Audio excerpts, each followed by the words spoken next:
My dear student, physics की दुनिया पर मैं जूही चौधरी आप लोग का एक बार फिर से स्वागत करती हूँ। आइए हम पढ़ते हैं अपना इलेक्ट्रोमैग्नेटिक इंडक्शन। आज मैं आपको पढ़ाने वाली हूँ energy store in inductor. Inductor का काम क्या होता है? इंडक्शन क्या है? उसमें हम एनर्जी को क्या कर रहे हैं, हम करंट के थ्रू मैग्नेटिक फील्ड प्रोड्यूस कर रहे हैं, या फिर magnetic field, changing magnetic field के थ्रू हम करंट प्रोड्यूस करते हैं। तो इंडक्टर क्या होता है? एक डिवाइस जो हमारे करंट को मैग्नेटिक फील्ड या फिर मैग्नेटिक फील्ड को करंट में चेंज करती है। तो देखो उसमें क्या हो रहा है, करंट जाने की वजह से मैग्नेटिक फील्ड चेंज हो रहा है। यानी कि 2 पॉइंट्स पर, अगर सपोज एक पॉइंट ये है और एक पॉइंट ये है, तो यानी 2 पॉइंट्स के बीच में मैग्नेटिक फील्ड जनरेट हो रहा है। और ये मैग्नेटिक फील्ड क्या करेगा?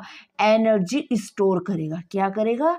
Energy store. और हमें यही जो इंडक्टर के अंदर एनर्जी स्टोर हो रही है उसी को ड्राइव करना है यहाँ पे, ठीक है। तो उसके लिए क्या करेंगे, सबसे पहले हम एक सर्किट तैयार करेंगे। सर्किट कैसा होगा? सेम ऐसा जैसा हमने करंट को निकाला था, जब ग्रोथ ऑफ करंट और डिके और करंट निकाला था, ठीक है, एलआर सिस्टम, वही वाला हमारा सर्किट होगा। तो let us consider we have a inductor resistor and देखो ऐसे भी कनेक्ट कर सकते हैं या फिर हम इसको ऐसे भी कनेक्ट कर सकते हैं। And a battery are connected in series. कैसे कनेक्ट हो रही है? तीनों चीजें हमारी सीरीज में कनेक्ट है, ठीक है। ये क्या है? हमारी बैटरी। तो ये तीनों क्या, अगर इसका ईएमएफ एप्सिलॉन है, इंडक्टेंस एल है हमारे पास, और रेजिस्टर जो है रेजिस्टेंस का वो आर है। ये तीनों चीजें कैसे कनेक्ट है? हमारी सीरीज में इनिशियली कनेक्ट है। अब हमें क्या निकालना है? एनर्जी स्टोर इन इंडक्टर के अंदर कितनी एनर्जी स्टोर हुई है। देखो जब हमारा यहाँ से बैटरी से करंट निकलता है तो क्या हो रहा है? चेंज इन एनर्जी, इसकी एनर्जी की फॉर्म चेंज हो रही है ना। तो क्या हो रहा है? यहाँ से करंट जा रहा है और हमारा इंडक्टर के अंदर पहुंच रहा है। वहां इंडक्टर उस करंट को क्या कर रहा है? क्योंकि वो चेंजिंग में इलेक्ट्रिक करंट है, तो वो क्या कर रहा है? उसको मैग्नेटिक फील्ड उसकी हेल्प से प्रोड्यूस कर रहा है। तो देखो इसमें क्या होता है, जैसे जैसे जैसे जैसे हमारा करंट इंक्रीज होता है तो यहाँ पे मैग्नेटिक फील्ड भी तो इंक्रीज होता है। बट ये जो मैग्नेटिक फील्ड होता है ये सिर्फ कांस्टेंट है, कांस्टेंट वैल्यू तक ही इंक्रीज होता है, उसके बाद ये इंक्रीज नहीं हो सकता, ठीक है। देखो हमने फॉर्मूला पढ़ा था I is equals to I naught upon e, I naught 1 minus 1 upon e, ठीक है। ये क्या थे? Growth of current. और इसमें ध्यान हो, आपको हमने क्या पढ़ा था कि एक लिमिट तक ही करंट ग्रोथ करता है। यानी अगर वो सारा करंट अगर हमारा ईएमएफ में चेंज होना होगा तो हमें इनफाइनाइट टाइम लगेगा, ठीक है। ये पढ़ा था ना हमने। तो यहाँ क्या होगा? करंट हमारा एनर्जी में चेंज होगा, ठीक है। इस करंट के हेल्प से मैग्नेटिक फील्ड प्रोड्यूस होगा। अच्छा एक बात बताओ मुझे, जो ये एल है इसके साथ आर क्यों कनेक्टेड है? Wire register connect in LR system, ठीक है। हम एलआर सिस्टम के अंदर रेजिस्टर को क्यों कनेक्ट करते हैं? क्या बिना रेजिस्टर के एलआर सिस्टम नहीं बन सकता? इस आर की क्या इंपॉर्टेंस है, पहले हम वो पढ़ते हैं। देखो मैंने आपको क्या बताया कि एक लिमिट तक ही हमारा मैग्नेटिक फील्ड प्रोड्यूस होता है, ठीक है। उसके बाद मैग्नेटिक फील्ड कांस्टेंट होना शुरू हो जाता है। यानी अब इसके अंदर कितना भी करंट जाए कि उसको यूज नहीं करेगा, मैग्नेटिक फील्ड जितना जनरेट होना था वो हो चुका, उसके बाद करंट इसका आगे निकलना शुरू हो जाएगा। अब क्या होगा? देखो इसके अंदर जितना करंट जनरेट होना था वो हो चुका, इसके अंदर जितना मैग्नेटिक फील्ड प्रोड्यूस होना था वो हो चुका, क्योंकि करंट तो बैटरी से अभी भी आ रहा है। तो उस कंडीशन में उस करंट के साथ क्या होगा? ऐसे तो करंट आता रहेगा आता रहेगा आता रहेगा, तो वो तो वेस्ट होगा। अब इस कंडीशन में क्या होता है? ये आर इसमें क्यों कनेक्ट किया जाता है? देखो ये जैसे करंट आया ना, ये करंट इससे बाहर निकल जाए क्योंकि अभी इसको यूज नहीं कर रहा है, तो ये जो आर है रेजिस्टर वो इसको थर्मल एनर्जी में चेंज कर देगा, यानी हीट की फॉर्म में बाहर निकाल देगा सर्किट से। तो आर की इंपॉर्टेंस क्या है? इट प्रोड्यूस थर्मल एनर्जी, ये हमारा थर्मल एनर्जी को प्रोड्यूस करता है, जिस वजह से क्या होगा? ओवर मैग्नेटिक फील्ड जनरेट नहीं होता है, एक रिक्वायर्ड मैग्नेटिक फील्ड ही जनरेट होता है, ठीक है। पहले क्या करता है? ये प्रोड्यूस कर रहा है थर्मल एनर्जी को, जो क्या करता है? एक्स्ट्रा फ्लो ऑफ करंट को रोकता है। क्या कर रहा है? इसमें एक्स्ट्रा फ्लो ऑफ करंट नहीं हो पाता, ठीक है। दूसरी इसकी इंपॉर्टेंस क्या है? देखो हमने एक फॉर्मूला पढ़ा था, इस फॉर्मूले के अंदर हमारा जो टो होता है टाइम कांस्टेंट वो होता है L upon R, inductance upon resistance.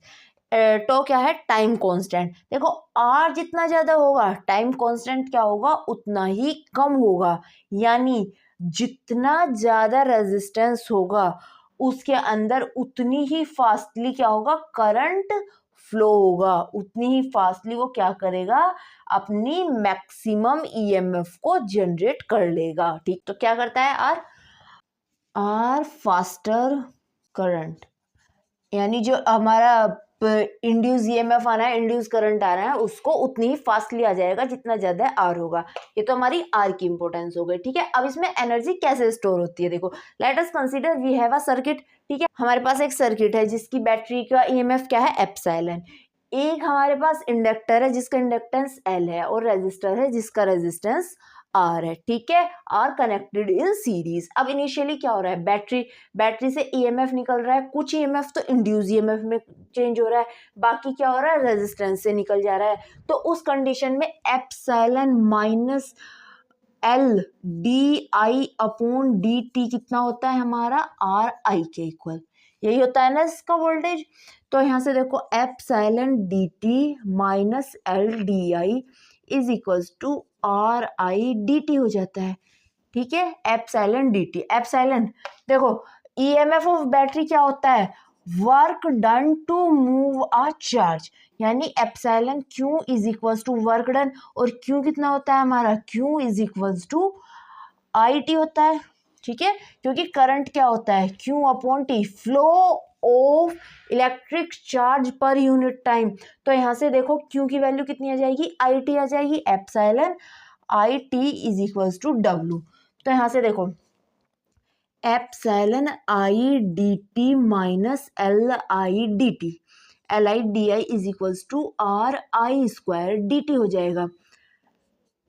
हम इसको ऐसे लिख सकते हैं ना डी टी को एक साथ और एल आई डी आई को अलग लिख लेंगे। तो हम कैसे लिखेंगे L I D I is equals to epsilon I D T, ये इधर आ जाएगा minus R I square D T. ठीक है, देखो इनिशियली देखो क्या हो रहा है इसमें एप्सिलॉन आई डी टी कितना हो गया हमारा वर्क डन। सपोज हम मान लिया at time T is equals to zero पे हमारा करंट जो है वो कितना है जीरो, बट आफ्टर सम टाइम क्या हो रहा है after some time at T current कितना हो रहा है हमारा आई नोट हो जाता है करंट। तो देखो हम क्या करेंगे इसको इंटीग्रेट कर देंगे आई टू आई नोट के बीच में, L I D I zero to I naught is equals to epsilon I D t zero to t minus R I square D t zero to t. अब इसको देखो I D I कितना हो जाएगा, आई का इंटीग्रेशन कितना हो जाएगा आई स्क्वायर अपॉन टू, तो हाफ एल आई स्क्वायर। ठीक है, और इसकी लिमिट कितनी होगी जीरो टू आई नोट, या फिर हम लिख लेते हैं आई हो जाता है बाद में जो करंट हो रहा है, तो जीरो टू आई हो गया ये, is equals to epsilon I time t limit zero to t minus R I square t limit zero to t हो जाती है। ठीक है, तो हम इसको ऐसे लिख सकते हैं epsilon I T is equals to R I square t plus half L I square. ठीक है, देखो क्या किया ये है पे ये इसके साथ इधर प्लस आ गया। ठीक है, तो ये हमारी इक्वेशन आ गई, ये क्या है हमारा epsilon I T is the work done by the battery. तो एप्सिलॉन आई टी क्या है हमारा वर्क डन बाय बैटरी,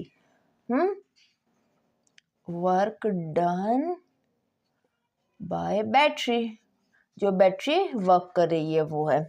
और आई आर स्क्वायर टी क्या है हमारा, देखो ये भी वर्क है तो ये भी वर्क होगा और ये भी वर्क होगा। ठीक है, तो ये क्या है आई स्क्वायर आर टी, ये क्या है हमारा इसका वर्क रेजिस्टेंस का। ठीक है, रेजिस्टर का I square R t is the work of resistor. Work of resistor, ठीक है। और हाफ एल आई स्क्वायर कितना है, हाफ एल आई स्क्वायर क्या है, ये work of inductor, work done by inductor, ठीक है। तो ये क्या है हमारा, जो हमारी बैटरी वर्क कर रही है वो है एप्सिलॉन आई टी, जो हमारा रेजिस्टेंस वर्क कर रहा है वो है आर आई स्क्वायर टी, और जो हमारा वर्क डन बाय इंडक्टर है वो है हाफ एल आई स्क्वायर। अब देखो वर्क डन क्या होता है, एक किसी भी चार्ज को या फिर किसी भी ऑब्जेक्ट को एक पॉइंट से दूसरे पॉइंट में जो वर्क डन करना होता है हमने, वो उसकी एनर्जी की फॉर्म में स्टोर होता है। ये हम ऑलरेडी क्लासिकल फिजिक्स में पढ़ चुके हैं कि वर्क डन ही हमारा एनर्जी होता है जो एनर्जी की फॉर्म में स्टोर होता है। तो ये क्या है, एनर्जी ऑफ बैटरी, जो क्या कहा जाएगा बैटरी का ईएमएफ। तो ये क्या हुआ, ईएमएफ। ये क्या है, एनर्जी ऑफ इंडक्टर, यानी जो इसमें हमने वर्क किया है इंडक्टर के अंदर वो क्या है, एनर्जी ऑफ इंडक्टर। और इसको हम क्या बोलते हैं यहाँ पे, ये कौन सी एनर्जी की फॉर्म में आ रही है, थर्मल एनर्जी। हमें पता है ना थर्मल एनर्जी होती है। रेजिस्टर हमारा थर्मल एनर्जी की फॉर्म में, एक्स्ट्रा जो करंट है उसको थर्मल एनर्जी की फॉर्म में निकाल देता है बाहर। और फिर बचा half L I square. Half L I square क्या है, वर्क डन बाय इंडक्टर। और वर्क डन बाय इंडक्टर क्या होता है, एनर्जी स्टोर इन इंडक्टर। तो एनर्जी जो स्टोर हो रही है इंडक्टर में वो क्या है, so U is equals to half L I square. और हमें यही वैल्यू तो फाइंड आउट करनी थी ना कि इंडक्टर के अंदर हमारी कितनी एनर्जी स्टोर होगी। ठीक है, क्लियर है, कोई डाउट तो नहीं है, समझ आ गई ये किस तरह से हुआ है। कि देखो हमारी बैटरी है, बैटरी जो हमारा करंट प्रोड्यूस कर रही है वो करंट जो हो रहा है हमारा एल के अंदर, इंडक्टर के अंदर जाके वो इंड्यूस ईएमएफ में चेंज हो रहा है। तो जो टोटल जो इसका ईएमएफ होगा माइनस इंड्यूस ईएमएफ होगा वो इक्वल्स टू किसके हो जाएगा, वोल्टेज ऑफ रेजिस्टर। ठीक है, तो आर आई के इक्वल हो गया। फिर हमने इसको कैलकुलेट किया और यहाँ से हमने एनर्जी फाइंड आउट कर ली, U is equals to half L I square. अब हम निकालेंगे एनर्जी डेंसिटी। क्या है नेक्स्ट हमारा topic, energy density. Energy density क्या होती है, देखो पर किसी भी सर्किट के अंदर, ये टॉपिक हम कई बार पढ़ चुके हैं, कैपेसिटर के अंदर भी पढ़ा था कि किसी भी सर्किट, किसी भी ऑब्जेक्ट के अंदर पर यूनिट वॉल्यूम में जो एनर्जी स्टोर होती है उसको हम उस ऑब्जेक्ट की एनर्जी डेंसिटी बोलते हैं। तो एनर्जी डेंसिटी ऑफ इंडक्टर क्या होगी, energy store in an inductor per unit volume is known as the energy density of inductor. ठीक है, इसके लिए अंदर हम लेके चलते हैं, let us consider we have a solenoid. क्या करेंगे हम, एक सोलेनोइड की फॉर्म में हमारा इंडक्टर होगा, ठीक है, जिसकी रेडियस कितनी है हमारी r, ठीक है, और इसकी जो लेंथ है वो L है। तो हमारे सोलेनोइड का इंडक्टेंस कितना होता है, याद है आपको, L की वैल्यू निकाली थी हमने, क्या निकाली थी, mu naught pi n square r square L। ये वैल्यू होती है ना हमारे इंडक्टेंस की। जो हमारे सोलेनोइड का इंडक्टेंस था आप वीडियो में देख सकते हैं, मैंने ये पूरा कंप्लीट लॉन्ग टॉपिक आपको कराया था। ठीक है, तो L की वैल्यू हमारी ये होती है। अब देखो यहाँ पे R क्या है, इसकी रेडियस, और L क्या है, इसकी लेंथ। और वॉल्यूम कितना होता है सोलेनोइड का, वॉल्यूम होता है पाई r square L। This is the volume of solenoid. ठीक है, तो अब यहाँ से हम L की वैल्यू देखते हैं सोलेनोइड में, L is equal to mu naught pi n square r square L। ठीक है, और वॉल्यूम कितना है इसका, volume V is equals to pi r square L। हमें क्या निकालना है, एनर्जी डेंसिटी, यानी कि energy store per unit volume. But हमारे पास V का फॉर्मूला क्या, U का फॉर्मूला क्या है, U is equals to half L I square. तो हम इसको क्या लिख सकते हैं, half mu naught n square pi r square L। ये क्या हो गया हमारा पूरा V हो गया। हम इसको ऐसे लिख सकते हैं, U upon V is equals to half mu naught n square, sorry यहाँ पे आई स्क्वायर भी था ना, करंट आई स्क्वायर। ठीक है, तो ये हमारी एनर्जी डेंसिटी, इसको हम स्मॉल u से भी डिनोट कर सकते हैं। ठीक है, this is the energy density of inductor. ठीक है, तो म्यू नोट एन स्क्वायर आई स्क्वायर आ गया। देखो हमारे पास जो मैग्नेटिक फील्ड होता है, आप चाहो तो इसको मैग्नेटिक फील्ड की फॉर्म में भी लिख सकते हो। कैसे लिख सकते हैं? जो सोलेनोइड होता है उसका मैग्नेटिक फील्ड कितना होता है? म्यू नोट एन आई होता है, नहीं होता है? याद है, म्यू नोट एन आई तो होती है वैल्यू। तो हम इसको क्या लिख सकते हैं? U is equal to half mu naught से डिवाइड कर देंगे और म्यू नोट के साथ मल्टीप्लाई, तो ये पूरी टर्म कितनी हो जाएगी? एन आई स्क्वायर हो जाएगी, नहीं हो जाएगी? तो यहाँ से हमारा u कितना निकल के आ गया? u इज इक्वल टू, तो u का फॉर्मूला कितना आएगा? Half mu naught B upon 2 mu naught. Clear है? एनर्जी स्टोर जो होगी सोलेनोइड के अंदर, जो एनर्जी डेंसिटी होगी, यानी कि इंडक्टर के पर यूनिट वॉल्यूम के अंदर जो एनर्जी स्टोर होगी वो कितनी होगी? B upon 2 mu naught. तो ये था मेरा आज का टॉपिक कि energy stored in a inductor. I hope आपको ये अच्छे से समझ आ गया होगा। अगर आपको कोई भी प्रॉब्लम है तो आप कमेंट बॉक्स में मुझे कमेंट कर सकते हैं। तो यहाँ पे मैं इस चैप्टर को अपने एंड करती हूँ। जल्दी मैं इसकी क्विक रिविजन सीरीज भी लेके आऊंगी। मेरी every Monday quick revision series आती है जहाँ मैं अपना चैप्टर 20 to 30 मिनट में कवर करने की कोशिश करती हूँ। तो मेरी वो सीरीज आप जरूर देखेंगे, और आपको वो सीरीज कैसी लगी मुझे कमेंट बॉक्स में कमेंट कीजिएगा। और अगर आपका उस सीरीज से लेकर कोई सजेशन है तो प्लीज मुझे वो भी सजेस्ट कीजिए। तो देखते रहिए मेरा यूट्यूब चैनल फिजिक्स की दुनिया by Juhi Chaudhary. Thank you so much for watching my video.